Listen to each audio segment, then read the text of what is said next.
কোকৰাঝাৰৰ ভাণ্ডাৰানী নদীত উপঙিছে মৃত মাছ। বৃহস্পতিবাৰে বিয়লিৰ পৰা নৈত হাজাৰ হাজাৰ মাছ মৰাক লৈ চাঞ্চল্য বিৰাজ কৰিছে ৰাইজৰ মাজত। স্থানীয় ৰাইজৰ সন্দেহ NTPCয়ে নদীত ৰাসায়নিক পদাৰ্থ এৰি দিয়াৰ বাবে এই ঘটনা সংঘটিত হৈছে আৰু এই ক্ষেত্ৰত তদন্ত বিচাৰিছে এতিয়া অঞ্চলবাসীয়ে। আৰু বিষয়ে আমাক অধিক খবৰ দিব কোকৰাঝাৰৰ চিনিয়ৰ ব্যুৰো চিফ জাইক্লুং ব্ৰহ্মই।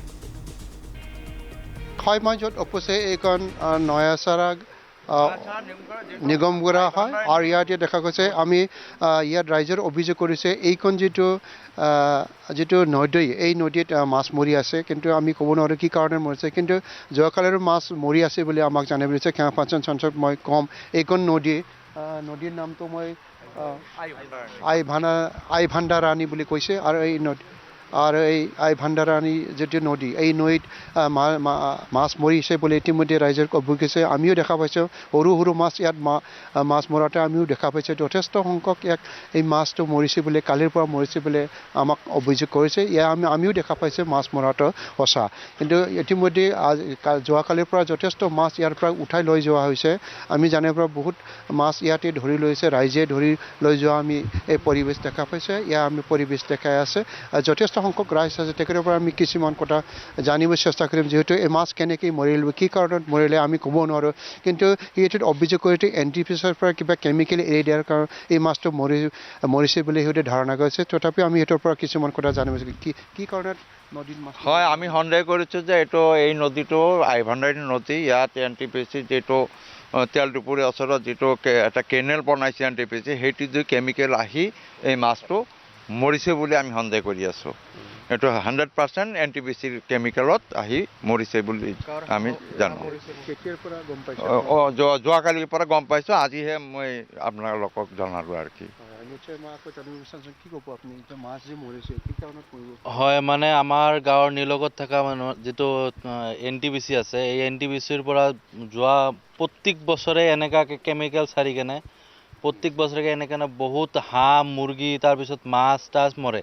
এইবিলাক আগতে আমি এইটো পানীত আগতে বহুত ভাল আছিল, এতিয়া আপুনি পানীটো চাব পাৰে কালাৰো চেঞ্জ হৈছে। প্ৰত্যেকবাৰ আমি NTPCক বহুতবাৰ আমি মেমৰেণ্ডাম দিছোঁ, পত্ৰ যোগে জনাইছোঁ, কিন্তু এতিয়ালৈকে কোনো একশ্যন লোৱা নাই। গতিকে আপোনালোকৰ ফালৰ পৰা মই প্ৰতিবাদ জনাব খোজোঁ, NTPCয়ে অতি সোনকালে এইটো কেনেলটো বন্ধ কৰিব লাগে আৰু কেমিকেল যিটো দিছে, যিটো আমাৰ ক্ষতি হৈছে নয়াচাৰা বাসী গাঁও আৰু নিগমখোলা বাসী গাঁও দলগাঁৱক যিটো ক্ষতি হৈছে, এইটো আমাৰ অতি সোনকালে ক্ষতিপূৰণ দিব লাগে। ধন্যবাদ। ইতিমধ্যে মই উল্লেখ কৰিছোঁ ইয়াত তিনিখন গাঁও, যিটো নয়াচাৰা, নিগমগলা আৰু যিটো বাংগালপাৰা, ঠিক ইত্যাদি গাঁৱৰ নাম ইতিমধ্যে উল্লেখ কৰিছে। ইয়াত যথেষ্ট ক্ষতি হৈছে বোলে, কমকৈ বছৰে এনেকৈ এৰি থাকে বোলে NTPC ইয়াত কেমিকেল এৰি থাকে বোলে আমাক জানিবলৈ দিছে। আমি আকৌ এই পৰিৱেশ দেখাইছে যিটো মাছ মৰি থকা দৃশ্য আমি ইয়াৰ পৰা দেখিবলৈ সক্ষম হৈছে। যিটো মাছ সৰু সৰু মাছ যিটো মৰি এইখন স্লুইচ গেটত আটকি থকা আমি দৃশ্য দেখাবলৈ সংগ্ৰহ কৰিবলৈ চেষ্টা কৰি আছে। যিহেতু প্ৰত্যেক বছৰে এভেইলেবল আৰু যিটো নৈত যিটো পানী যিটো কালাৰ, এই কালাৰো চেঞ্জ হৈ গৈছে বুলি এতিয়া ৰাইজৰ অভিযোগ হৈছে। আৰু ইয়াত আগত গা ধুই পেলাইছিল, এতিয়া গা ধোৱা নাযায় বুলি ইতিমধ্যে ৰাইজে অভিযোগ কৰিছে। আৰু ইতিমধ্যে এই NTPCৰ কেমিকেল এৰাৰ কাৰণে এই যিটো ঘটনা এইটো সংঘটিত হৈছে বুলি ইতিমধ্যে ৰাইজৰ ধাৰণা কৰিছে। ইতিমধ্যে যথেষ্ট সংখ্যক ইয়াত ৰাইজ এইফালে আমাক জনাব দিছে যে এইখন যথেষ্ট ইয়াত মাছ ধৰি লৈ গৈছে, যিটো মৰা মাছ ইয়াৰ পৰা সংগ্ৰহ কৰি লৈ গৈছে।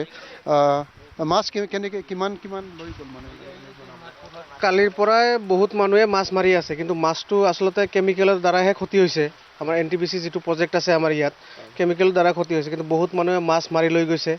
আৰু হাঁহ মৰিছে, বহুত পানীত হাঁহ চৰে, আমি গাঁৱত থকা মানুহ, হাঁহ কুকুৰা থাকেই, বহুত হাঁহ মৰিছে। তো এইটোৱে ক'ব খোজোঁ, মানে আপোনালোকৰ জৰিয়তে ক'ব খোজোঁ যাতে NTPCয়ে আমাৰ গাঁৱৰ মানুহৰ ওপৰত যাতে এই ধৰণৰ অত্যাচাৰ নকৰে বা আমাক হাৰাশাস্তি নকৰে। প্ৰত্যেক বছৰে বা সদায়ে মানে দুবাৰ তিনিবাৰকৈ মানে কেমিকেল হয়তো ইউজ কৰি কেনে কেনেলৰ জৰিয়তে আমাৰ নদীত পেলায় আৰু আমাৰ নদীৰ পানীটো মানে বেয়া হৈ যায়। আৰু নদীৰ পানীৰ যিটো কালাৰটো বেয়া হৈ গৈছে আৰু দুৰ্গন্ধৰ এটা সৃষ্টি হৈছে, বেয়া এটা দুৰ্গন্ধ।